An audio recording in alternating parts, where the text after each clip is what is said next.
So I want to talk to you guys about um, habitualized patterns, um, repetitive motion patterns, not necessarily injuries, but the patterns, and sport-induced patterns, sport-induced imbalances. So oftentimes manual therapists, soft tissue people, massage therapists, we look at the body and the client or the athlete's complaint, and we want to relieve it, release it, get rid of it.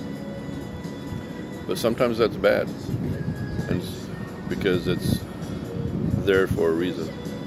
It's kind of like the trigger points and the traps. You should be hesitant to release trap trigger points.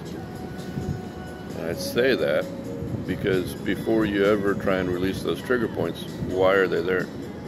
What brought them there? Rarely is it because somebody is actively using their traps to the point where they create trigger points. The majority of the time, trapezius trigger points flare up because of improper posture, poor mechanics. They've got head forward and rolled shoulders. They're on their keyboards, their phones, texting, playing their games, all that good stuff. Driving in the car too much. Ooh, there's a bad one. Look how horrible we sit when we drive. We break everything. Anyway, so that's what, it's their poor posture, poor mechanics that have habituated into a motor pattern that bring on these trigger points. The trigger points are warning signs. They're there saying, hey, something's wrong. But we should be smart enough, intelligent enough to know that it's not the traps that are the problem, but their antagonistic muscles, pecs and SEM, that are causing the problem. And so we do not necessarily want to release the trigger points. We do want to make the muscle more accepting of normalizing. What do I mean by that? Mean that it relaxes into its resting state.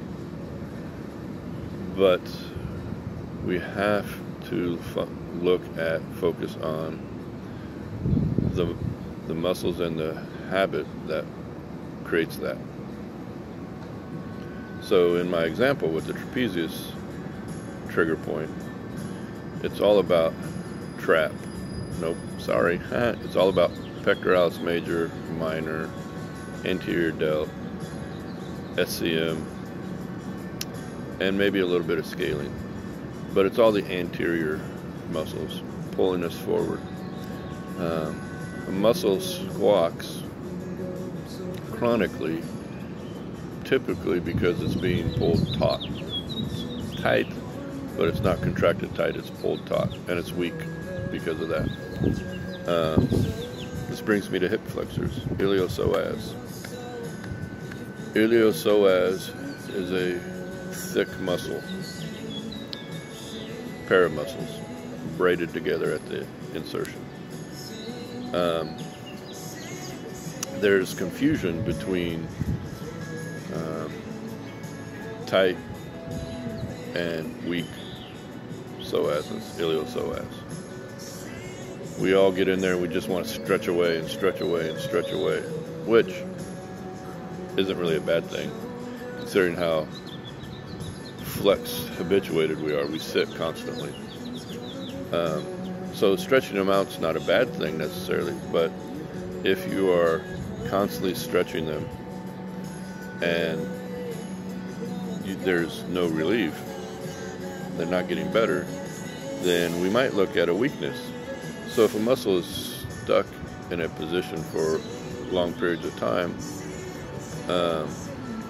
passively, it doesn't have to work, it shuts down. But the tissue will mold itself to that position or shrink. So, yep, we need to stretch it out, but then we need to activate it and cause it to work. And I think for all of you who have clients with